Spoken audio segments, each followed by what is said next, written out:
Hello my beautiful people out there, hope you all are doing well.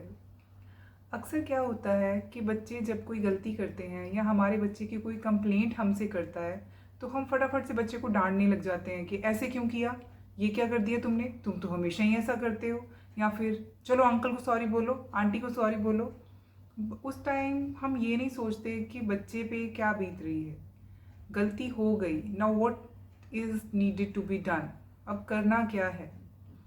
जब हम उसी time बच्चे को डांटने लग जाते हैं तो हम उसको अपनी तरफ से तो करेक्ट करने की कोशिश कर रहे होते हैं, बट एक्चुअली में हम उसको करेक्ट नहीं कर रहे होते, हम उसका और ही ज़्यादा नुकसान कर देते हैं। एक तो बच्चे का सेल्फ कॉन्फिडेंस बहुत ही नीचे चला जाता है, दूसरा वो आप पर विश्वास करना धीरे धीरे उसके सबकॉन्शियस माइंड से कम कर देता है कि ये तो मेरे पे ट्रस्ट ही नहीं करते, मेरी बात बिना सुने ही मुझे डांटने लग जाते हैं। और दूसरा क्या होता है, कई बार मदर्स क्या करती हैं कि दिन भर की फ्रस्ट्रेशन, सारा गुस्सा एक ही पॉइंट पे बच्चे पे निकल जाता है। Like they are using their kids as a punching bag, कि सारा गुस्सा उन पे निकाल दो, उन पे तो जोर चलता है और तो किसी पे जोर चलता नहीं है। तो ये गलतियाँ हमारे बच्चे पे बहुत ही गलत इम्पैक्ट डालती हैं।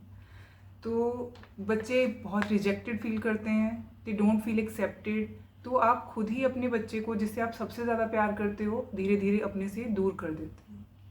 तो करना क्या है, पहले आप सोचिए कि आपने ज़िंदगी में कभी कोई गलती नहीं की। हमने तो ब्लंडर्स किए हैं भाई, क्योंकि हम अपने बच्चों से एज में बड़े हैं तो गलतियां भी ज़्यादा की हैं। तो जब हम गलती करते हैं तो हम क्या चाहते हैं कि फटाफट हमें कोई डांटने आ जाए, हमें पनिशमेंट दे, या फिर हमें समझाने दे लग जाए, लेक्चर देने लग जाए कि भाई ऐसे करना है, ऐसे करना है।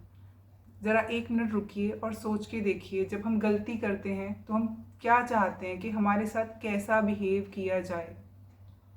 जब भी कोई गलती करता है तो उसे पता होता है कि मैंने ये गलती की है, हो गई है मेरे से गलती। उस टाइम हर एक को कंपैशन की ज़रूरत होती है, एम्पैथी की ज़रूरत होती है कि कोई समझे कि हाँ हो गई है गलती, कोई बात नहीं, आगे से नहीं करेंगे। कोई प्यार से हक करे कि कोई बात नहीं, हो गई है गलती। तो यही हमें अपने बच्चों के साथ करना है, जैसा हम चाहते हैं कि हमारे साथ हो। अगर कोई कंप्लेंट लेकर आता है कि आपके बच्चे ने ऐसा किया है जी, इसकी ये कंप्लेंट है, तो उस टाइम अपने बच्चे को डांटने मत लग जाओ कि से सॉरी नाउ। उस टाइम सॉरी कहलवाने में आप एक तरीके से खुद इंसल्टेड फील कर रहे हो कि सामने वाले ने कंप्लेंट कर दी, और अपनी ईगो सेटिस्फाई करने के लिए आप बच्चे को ह्यूमिलेट करते हो कि सॉरी बोलो। आप बोलो कि ठीक है, कोई बात नहीं, मैं अपने बच्चे से बात करूंगी, देन आई विल सी, फिर मैं बताती हूँ आपको।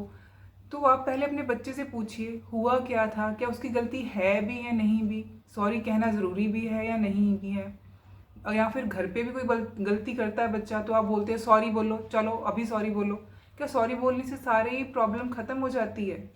सॉरी बोलने से सिर्फ आपकी सी ईगो सेटिस्फाई हो रही है।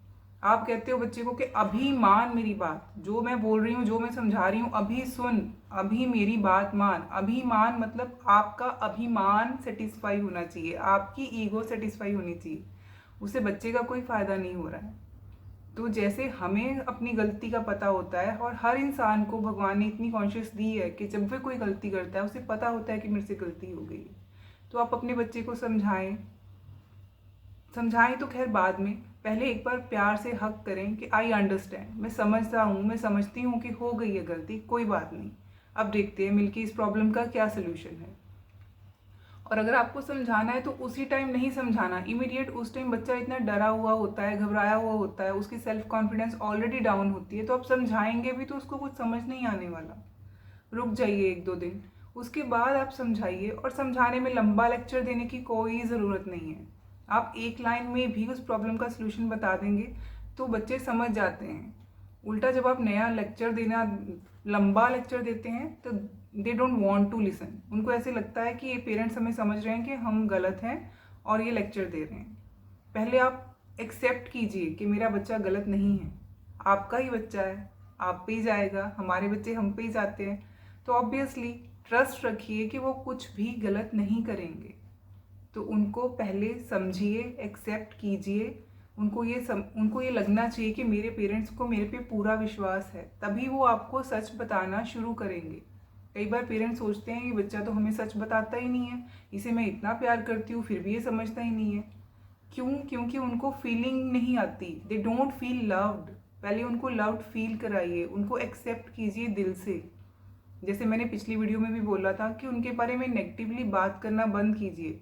व्हेन यू से अगेन ये तो है ही ऐसा, फिर से गलती कर दी, फिर से मेरी इंसल्ट करवा दी लोगों के सामने, ऐसे ही करता है हमेशा, लड़के आ जाता है। ऐसे नहीं करना, पहले उसकी बात सुनिए कि हुआ क्या था, उनको एक्सेप्ट कीजिए, जैसे भी वो हैं एक्सेप्ट कीजिए। ये नहीं है कि उनको चेंज नहीं करना है, अगर उनमें कोई गलत हैबिट है तो हाँ हमने चेंज करना है, पर चेंज करने के लिए प्यार से ही कर सकते हैं। डांट के या पनिशमेंट दे के बच्चे कभी भी नहीं बदलेंगे। होगा सिर्फ ये कि वो आपको बताना बंद कर देंगे। जब आपको बताना बंद कर देंगे आपको लगेगा उन्होंने करना बंद कर दिया है, बट वो करना बंद नहीं करेंगे, आपसे छुपाने लगेंगे और फिर आप वो एडवाइस वहाँ से लेंगे जो उनके लिए हार्मफुल होगी, क्योंकि पेरेंट्स से ज़्यादा अच्छी एडवाइस तो कोई दे नहीं सकता अपने बच्चों को। सो हमेशा अपने बच्चों को एक्सेप्ट कीजिए, उनको प्यार से समझिए कि वो क्या कहना चाहते हैं, क्या किया है, उनको विश्वास दिलवाइए कि अगर आप हमें आके अपनी बात सच बताते हैं तो हम हमेशा आपके साथ खड़े हैं, हम मिलके प्रॉब्लम का सलूशन निकालेंगे। उनको गिल्ट फील मत करवाइए। गिल्ट वो क्या, हम खुद मदर्स पहले बच्चों को डांट लेते हैं और बाद में हमें गिल्ट फीलिंग होता है, रोने लग जाते हैं कि क्यों डांट दिया बच्चे को। तो अच्छा है ना, पहले उन्हें समझ लें, फिर उनको प्यार से एडवाइस दें। और बच्चे एक बार सुनने से ही समझ जाते हैं, उनको लंबा लेक्चर देने की ज़रूरत नहीं होती है। और उनको लव्ड फील कैसे कराना है इसके बारे में हम नेक्स्ट वीडियो में बात करेंगे। ओके जी, बाय बाय।